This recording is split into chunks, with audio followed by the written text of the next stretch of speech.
state relations. DRC is of the view that the time has come for the court to use its jurisdiction to bring Rwanda to reason and respect of law, scrupulous respect of human rights, not only for Rwanda, but also for neighboring countries. Honorable Vice President, honorable judges, your mission is a noble one. And Congo coming here before you for the second time has a lot of confidence in you, and eyes of citizens of DRC, men, women, children, widows, are looking at you. Thank you.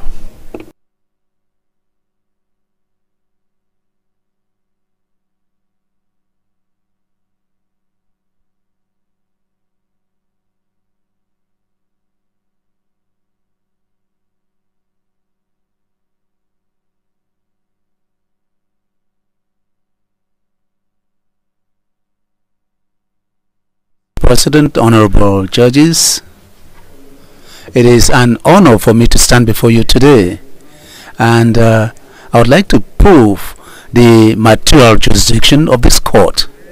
To that end, I'll be speaking to 4 issues.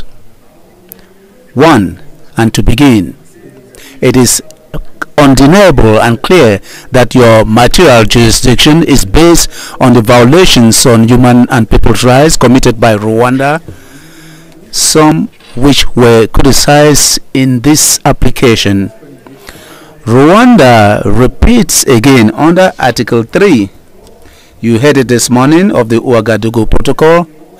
This claims that this court lacks material jurisdiction to hear the issues raised in the application.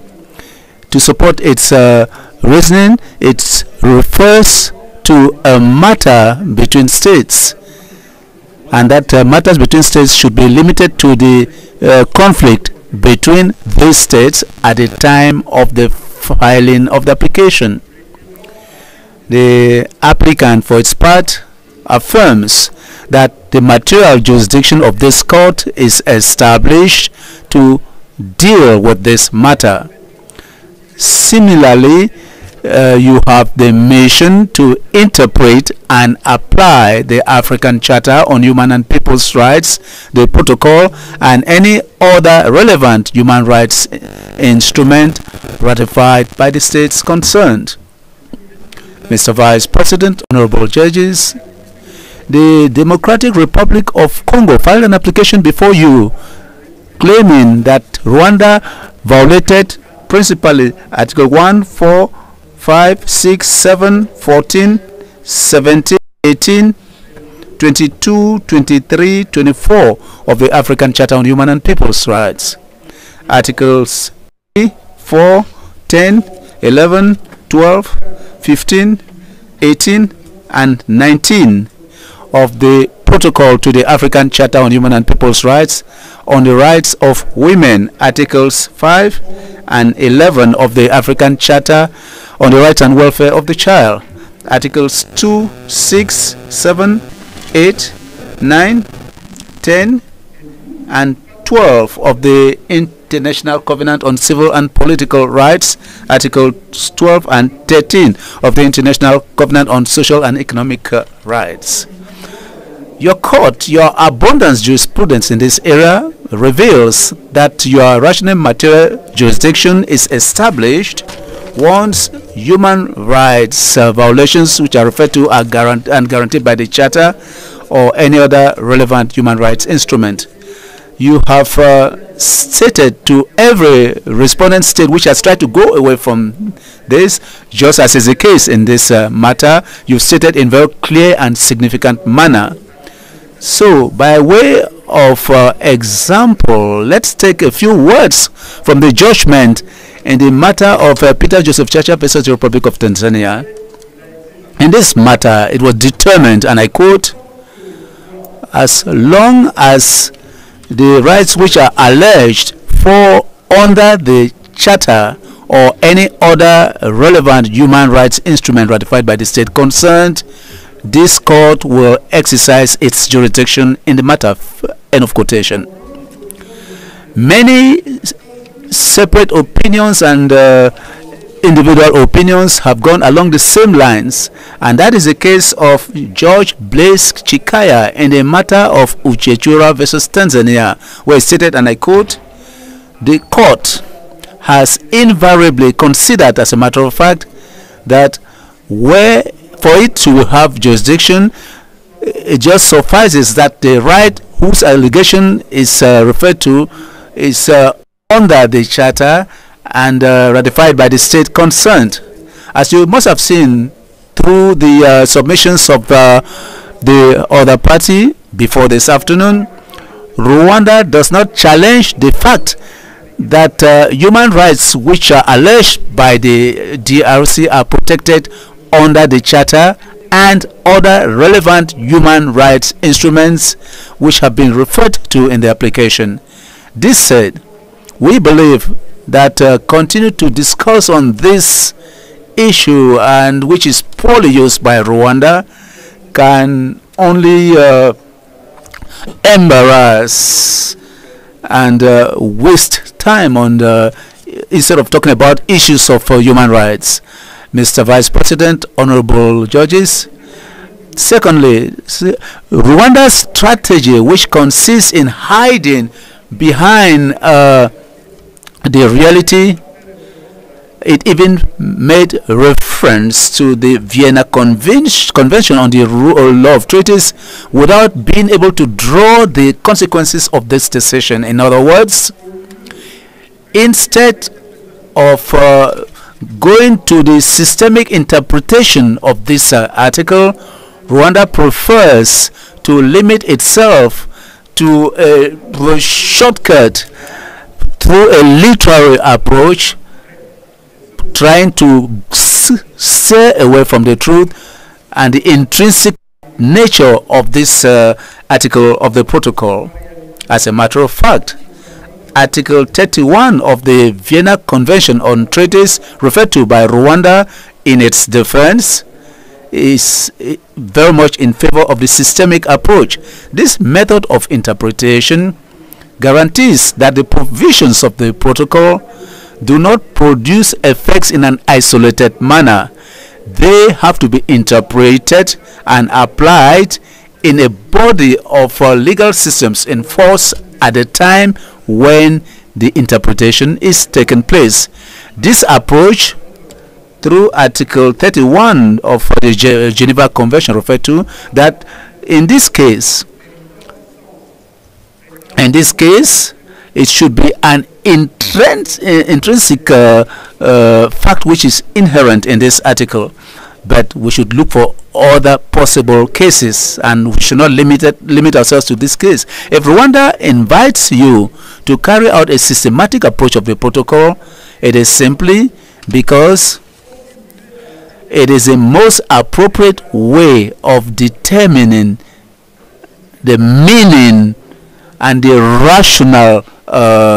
rational meaning of your jurisdiction. Rwanda claims that the text of Article 3 is clear, and it concludes that it's waste of time to seek any other meaning outside its narrow understanding of this Article 3. The DRC would like to call on the court not to follow Rwanda in its reasoning, because the clearness of a text or a notion cannot be absolutely ensured if it is not defined and limited voluntarily by the context in which it is being interpreted. Now, the term affair is different. It is not defined by the protocol. It is constructive jurisprudence which made it possible to come up with the meaning, the full meaning of this word affair.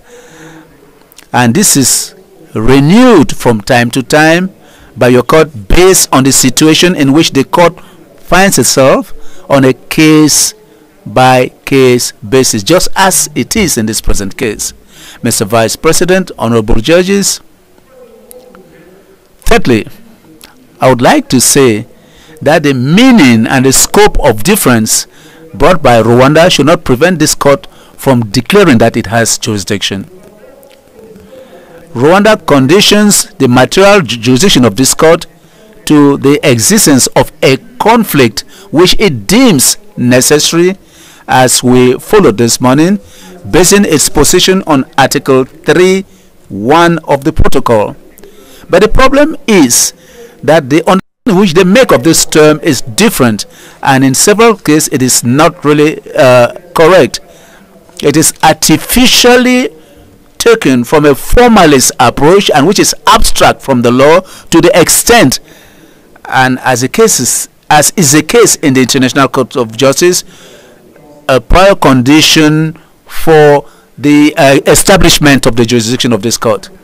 Rwanda, by doing so, is trying to create confusion and lead the court to ignore the specificity of each international court, as well as the rules of procedure which it follows.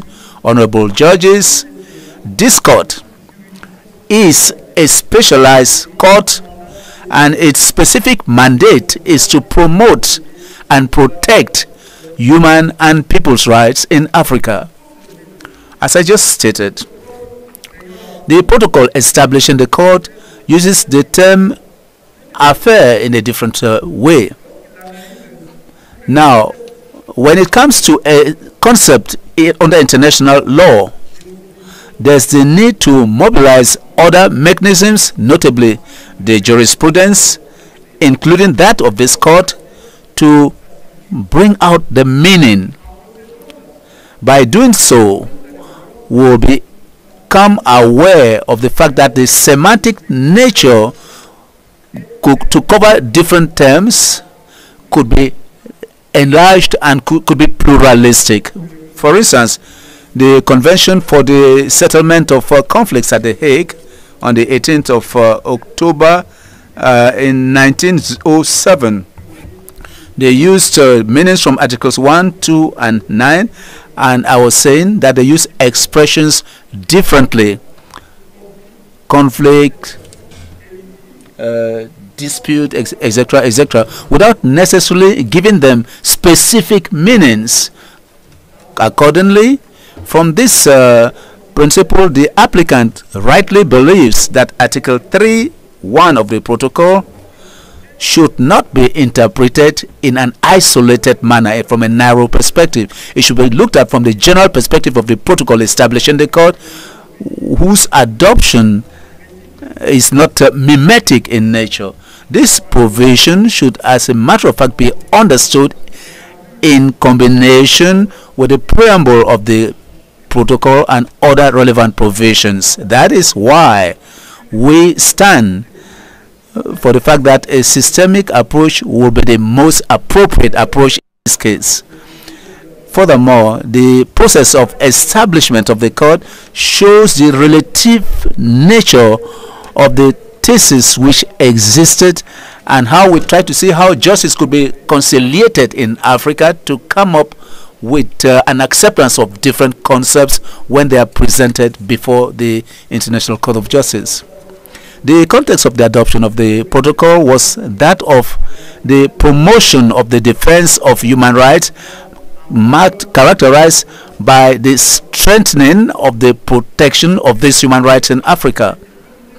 It was dominated by issues of sovereignty of different states, and states which did not require any interference in their affairs, in the face of the imperative, the requirement of the protection of human rights in Africa.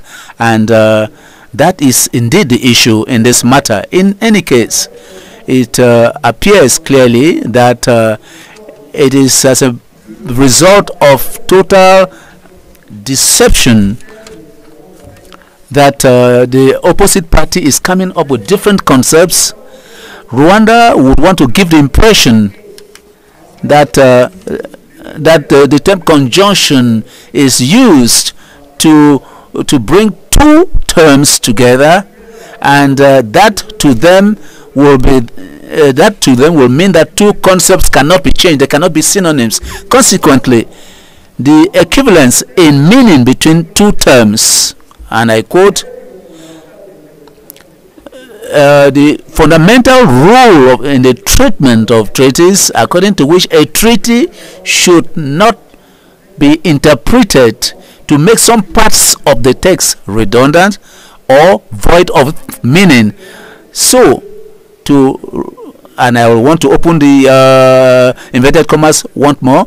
Rwanda will want to use this principle, and it is contained in paragraph 30 of its response. It would appear, as a matter of fact, that there's sophism, because Rwanda simply forgets that the first principle of interpretation under Article 31(1) of the Vienna Convention on the Law of Treaties begins with the ordinary remedy which could be found. And in light of the objectives of the case, in other words, any attempt of a remedy 31(4) of any convention which has a particular sense, a particular meaning, will be exceptional. So a term will be considered to be particular if it is established that that is the intention of the parties which use the said term. But it is difficult to administer evidence of such meaning in the interpretation of Article 3(1) of the protocol which governs this court. Rwanda will continue to persist following this approach, and that is why, with such a demonstration, it preferred to assimilate the situation between the African Court on Human and People's Rights and the International Court of Justice. Let us try to imagine that the approach which govern practice in these courts cannot be exactly the same in both institutions, because they lack legal basis. Rwanda's argument should simply be dismissed in block. The respondent insists on the conjunction a, that's an in French, to give this word a meaning which is not accepted in this case. By referring to this conjunction a, which means an in English, Rwanda gives the impression that it does not know that in the same provision of Article 3(1) of the protocol, the conjunction a or an has been used 4 times in this same article. The fact is, from the syntagmatic point of view, without being redundant or lack of meaning, the several use of this conjunction an or a plays the role of a coordinating conjunction. It does not express in the proper sense a simple addition when we say an, but the first enumeration of the conjunction and between matters and conflicts which are from the same level of syntax coordinate and unify 2 terms whose semantic meaning cannot be distinguished. It would have been the same if the article used a comma before the word and if it had been written in this manner, I quote, "The court has jurisdiction to hear all cases, comma, and all matters or conflicts." The meaning would not have been very different. If the court wanted to make a semantic difference, it would have put a comma before the word and, but that's not the case here. And it would have been different also if we found repetition of the conjunction and to show a difference between the terms which have been enumerated. There, in a similar case, therefore, we could say that there's a difference in meaning between the 2 terms, notably if the provision was stated as follows, and I quote once again, "The court has jurisdiction to hear and all the cases, comma, and all the conflicts end of quote. The "and" in this case would have had the status of an additional conjunction, which would have given specific meaning for each term enumerated. But unfortunately, this is not the case. In any case, the shortness of Rwandan reason emerges when we come to the other uses of the same conjunction "and", which is used after the same provision under Article 3(1). So we become aware, for instance, the second use of "and", which exists between the terms interpretation and application, plays the cumulative role of the fact that these two terms fall under the purview of a reasoning where they are linked, and we can even say they are integrated.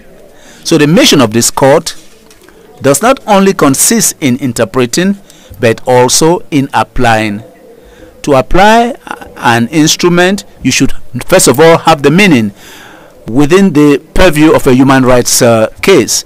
Before this court, the application which they do of the charter, the protocol, and other relevant human rights instruments is as a result of interpretation. The third level of meaning of conjunction, of the conjunction "and", in the provision of Article 3(1) is preceded by a comma.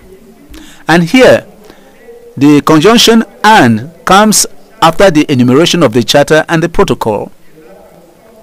And here, there's an additional conjunction which is different from the first enumeration of the expression different and case, or matter and case. The third conjunction "and" plays the role of biconditionality, because it is required to express a condition which is necessary and sufficient. In other terms, it does not suffice for any other relevant human rights instrument to exist. There's also the condition of being ratified by the states concerned for this court to have jurisdiction to interpret and apply it. This means that the court will have jurisdiction if and only if all other relevant human rights instruments have been ratified by the states concerned. In all, following every logic, the DRC considers that every good interpretation cannot admit that the term "différent" and "affaire" before this court should be used indistinctively to refer to the word conflict, an ordinary conflict between two parties before the court, where one is an individual or a state alleges the violation of human rights claimed to have been committed by the other, or a state where the first holds the second as being responsible. The jurisprudence of this court is indeed a reference which we cannot set aside, and it is a testimony of the fact that the court alternatively uses the term "différent" or the term "affaire" for individual cases, just as it does for interstate cases. Significantly, therefore, it should be noted that it is not by chance that this court, in its order of 7th March 2024, rendered in this case referred only to the word "affair," and Rwanda cannot claim that the judges of this court did not know that this conflict was between two states. So if the term "différent" had a particular meaning in the system of the court in interstate contentious matters, why did the court prevent itself from using that word? And even more, if the court preferred to use the word "affair" with regard to the instant case in its ruling, whereas it had the two concepts before it, by virtue of which, so why should Rwanda substitute the word "affair" and the word "différent" whereas they are all referring to cases. This becomes even more legitimate when we consider the fact that even in the hypothesis of individual cases, the court follows the same logic. The proof is that the matter Subi Gore and others versus the Republic of Cote d'Ivoire is indeed an excellent example. In this matter, the court explicitly stated, and I quote, that the protocol does not make any distinction between cases or matters that are tabled before the court as long as this conflict concerns the application and interpretation of all the instruments under Article 3 of the protocol, end of quote. Honorable judges, it is important to note that the court even goes further in the explanation of the meaning of words. In fact, it uses, in the place of the coordinating the conjunction, and it uses another coordinating conjunction where in its cases, and this is not by accident. So they seem to be an equivalent in use, and they could be alternatives. And this means that the concepts affaire and différent are identical. They refer to cases or matters or conflicts, and therefore they can be used indistinctively in an individual case, such as in interstate cases. To that end, this court will simply dismiss the argument of Rwanda in challenging its material jurisdiction. Mr. Vice President, honorable judges, fourthly, I want to say that in bid as it may, the evidence of differences between Rwanda and the DRC are many. Rwanda would like to pretend that even if we consider the hypothesis that the court should consider that the existence of a difference or a conflict could affect its jurisprudence, the DRC of the position that there are lots of differences between Rwanda and DRC. Let me use this opportunity to say that the existence of a conflict between Rwanda and DRC are many, and Rwanda comes up with the illusion on this aspect. The DRC has presented through its submissions several points which establish unequivocally conflicts which exist between the two parties at the time when this court was seized of the application. And it was contained in the submissions, and the submissions which have been given before you have demonstrated the continuous nature of these flagrant violations of human rights which Rwanda is trying to challenge, at times implicitly, at times explicitly. The last episode has just taken place last week in Geneva in the Human Rights Council of the United Nations, which under point 1.3 of its resolution condemns very strongly all the human rights violations, strongly condemns the military and logistics support of the Rwandan Defense Forces to the M23 Defense Forces, calls on Rwandan forces to bring to an end their violations of human rights. End of quotation. Honorable judges, when a resolution like this of the Human Rights Council uses terms such as condemns very strongly, calls on, it is not optional. And in any case, from the point of view of the DRC and Rwanda, on the violation of human rights, where the first holds the second, has been responsible and expressed in several ways and on several occasions, they are manifestly opposed. By way of illustration, would like to state the following facts. One, the Rwanda is playing the role of the ostrich. The DRC is blaming Rwanda of attacking its territory by using M3, which carries out several violations of human rights. That's a strategy which it has carried out for several years by fabricating these two rebellious forces which it controls, CNDP, M23, etc. For its part, Rwanda denies categorically by claiming that the conflict between the M23 and the government of Congo is a domestic problem, and that Rwanda should not be taken as a scapegoat or be assimilated to M23. However, while Kigali blames Kinshasa of cohabitating a group which was in charge of the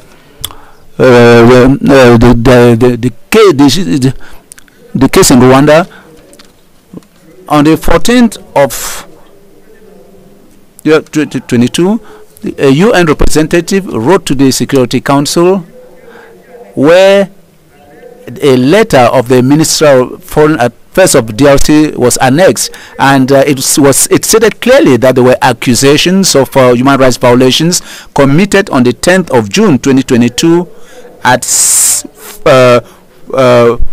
2:15 by Rwandan forces in Giruma and Kabaya, situated in the Kisigari region in Buisha in Rutu region.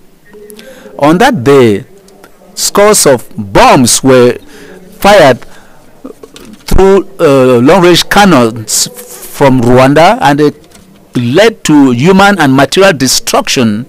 The destruction of a school, Institut Saint-Gilbert, the death of 2 children, Shaka Mapenzi and Jeremy Evumbiza, and they were both 7 and 6 years old.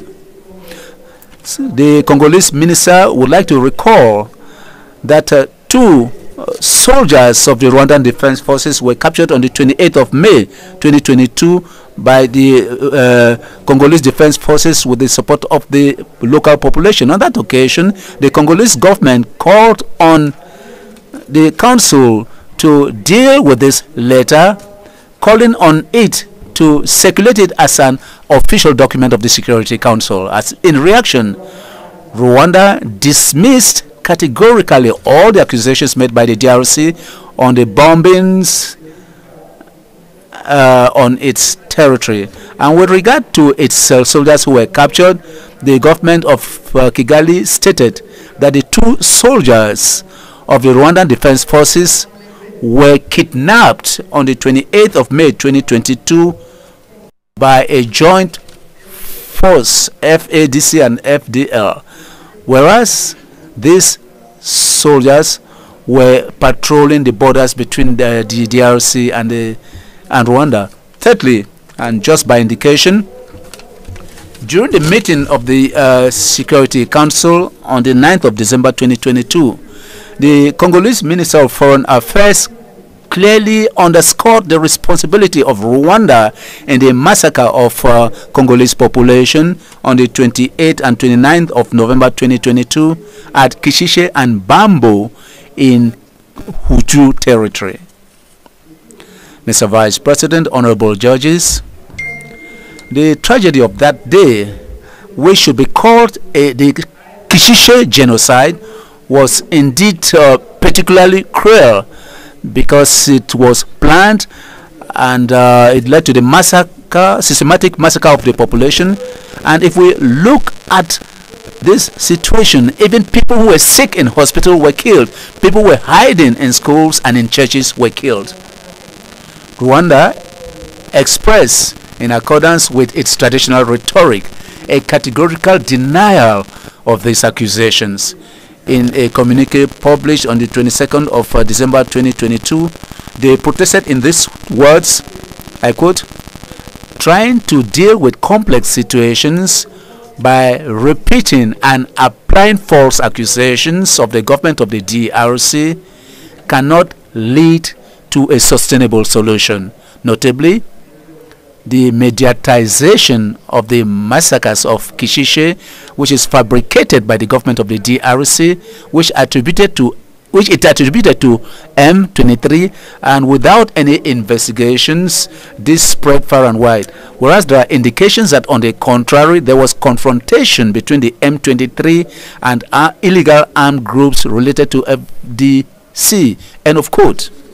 Mr. Vice President, honorable judges, it emerges from all what follows and the affirmations contained in the submission of the DRC that Rwanda was aware of these allegations of the applicant and reacted by protesting against some of the accusations. At times, Rwanda relies on eloquent silence, and when it is blamed for carrying out genocide on Congolese territory. For all these reasons, the applicant praised this court to dismiss the claims of the respondent state and to declare that it has material jurisdiction.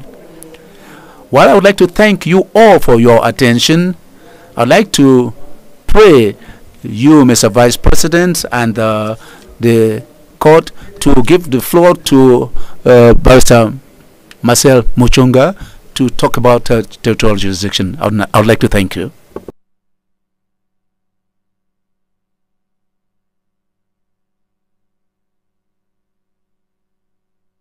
Vice President, honorable judges, it is a real honor for my modest person to take the floor within the framework of this procedure. I am speaking in my turn following my esteemed colleague, Mr. Jean-Paul Siguri, to complement the pleadings and submission of the DRC on this aspect of jurisdiction, especially the territorial jurisdiction of the African Court of Human and People's Rights. We have to underline from start that the point is not to address the issue of extraterritorial jurisdiction, of national jurisdiction of the respondent state. As a reminder, the territorial jurisdiction before such a court is understood according to the venue the dispute occurs. In this situation, the question to which we have to answer consists in clarifying whether the court has the capacity to decide on the violation of human rights alleged by the applicant, by the respondent state, while they have not been committed on the Rwandan territory, but rather on the Congolese territory. The answer to such an interrogation that is very important given this situation is facing two contradictory theses or assumptions. The first assumption is supported by the applicant state. The point is to answer by yes, starting on the fact that the violation of human rights were committed on the territory of a state party to the protocol establishing this court. On the other hand, the second assumption defended by Rwanda suggests that the court is not competent insofar as that the alleged violations are not committed on its territory. As a reminder, the scope of this court is determined or defined in Article 3 of its protocol.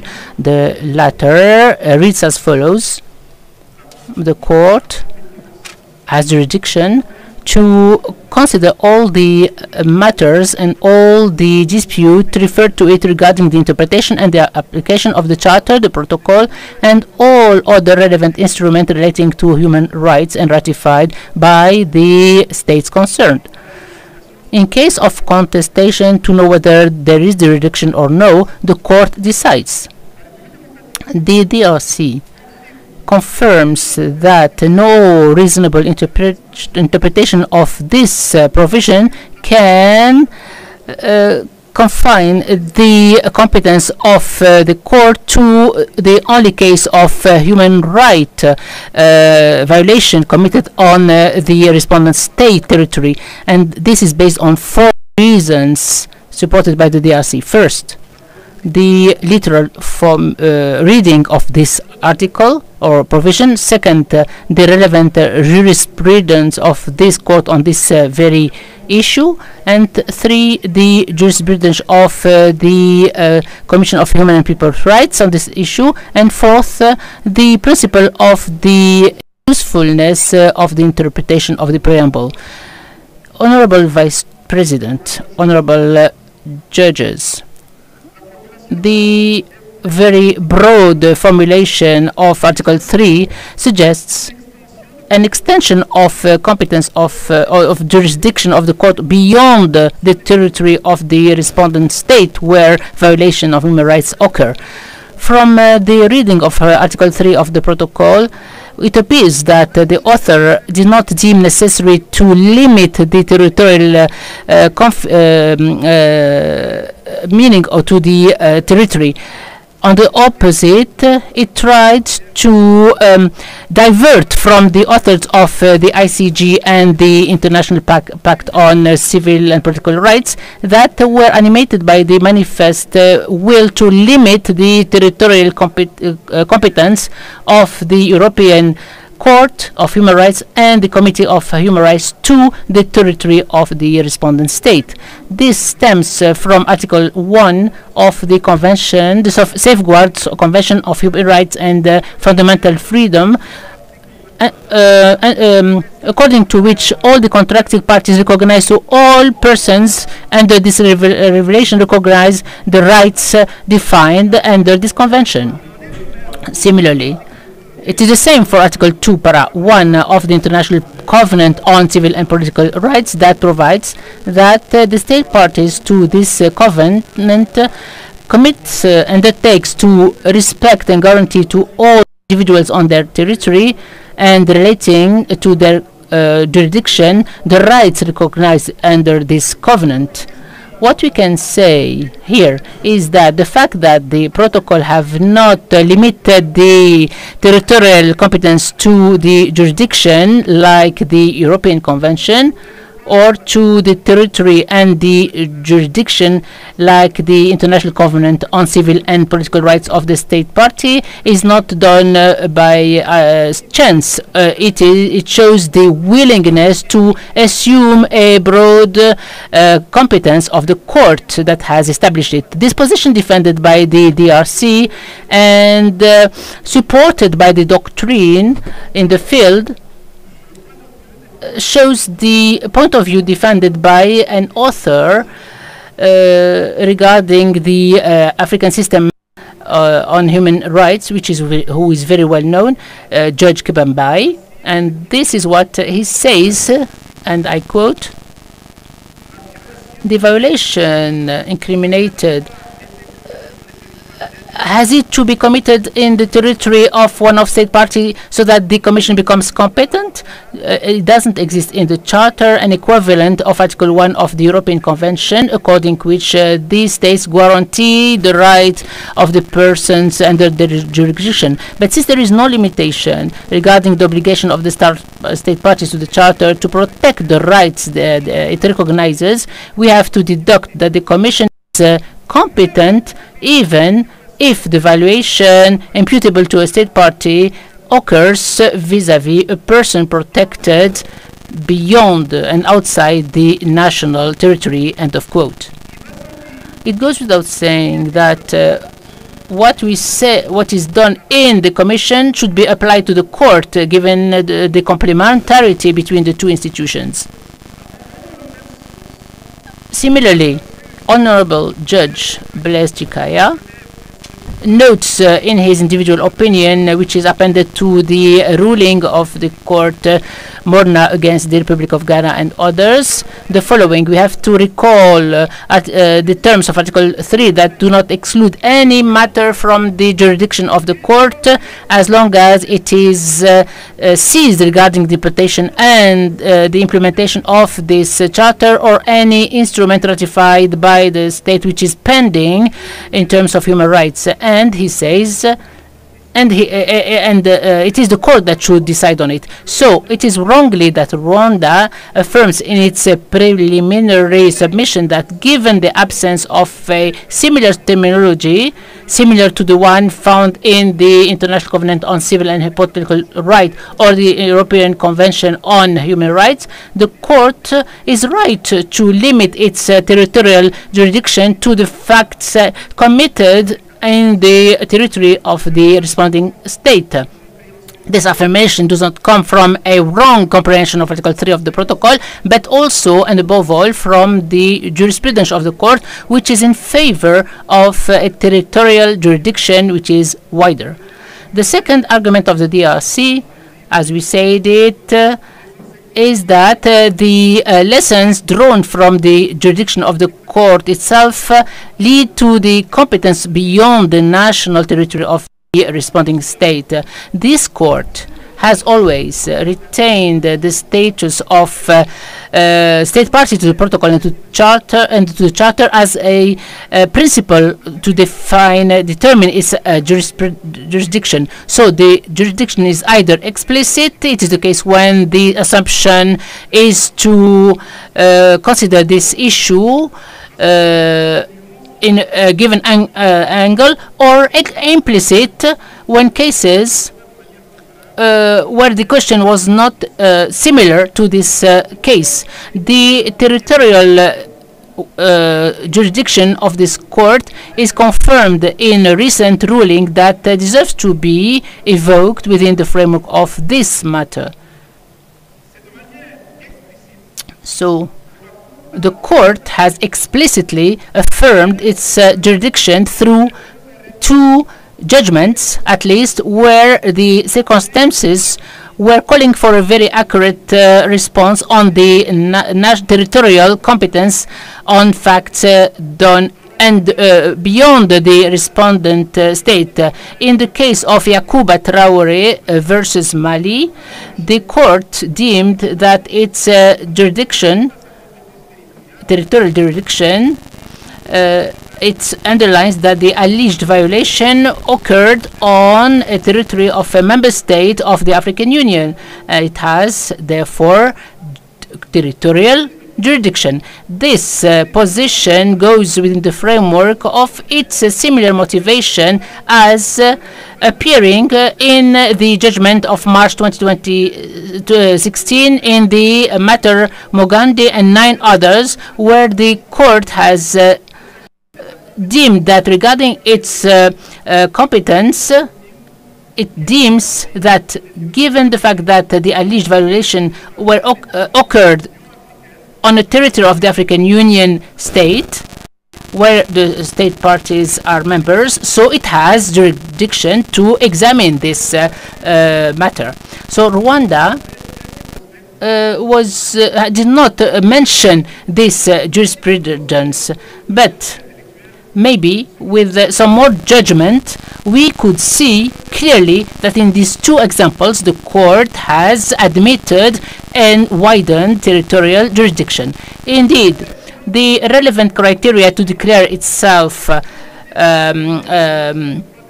competent needs the fact that the violation were happening in a territory of the African Union, that is to say a state party of the Charter and the protocol establishing this court. It is not by chance, but the interpretation of Article 3 of the protocol is in conformity both to the general nature of its formulation and the will of its author. The other judgments of the court on the territorial jurisdiction cannot be interpreted only on the light of these two judgments. In order to establish a territorial jurisdiction, the court bases itself on the Court on Human Rights, that is to say, one state party, the respondent state, one state party who is the applicant. So the respondent state is party to the Charter, and the state party, or the respondent party. So when we use the term namely, it means that, in other words, among other things, in particular, including, so when the court talks about state party, that is to say respondent state, it means the state party, namely, for example, or among others, the respondent state. Regarding the word namely, it means in this case, in this very case, when the court says the state party, that is to say the respondent state, it means state party. Within this case, the respondent state. So in all the jurisprudence, the court does not contradict itself, and it doesn't question the the state party to determine its territorial competence. It only clarifies that within this case, in this case, the state concerned is the respondent state. In short, the Rwanda should not always echo the jurisprudence of the court in a selective way, in a hastily way.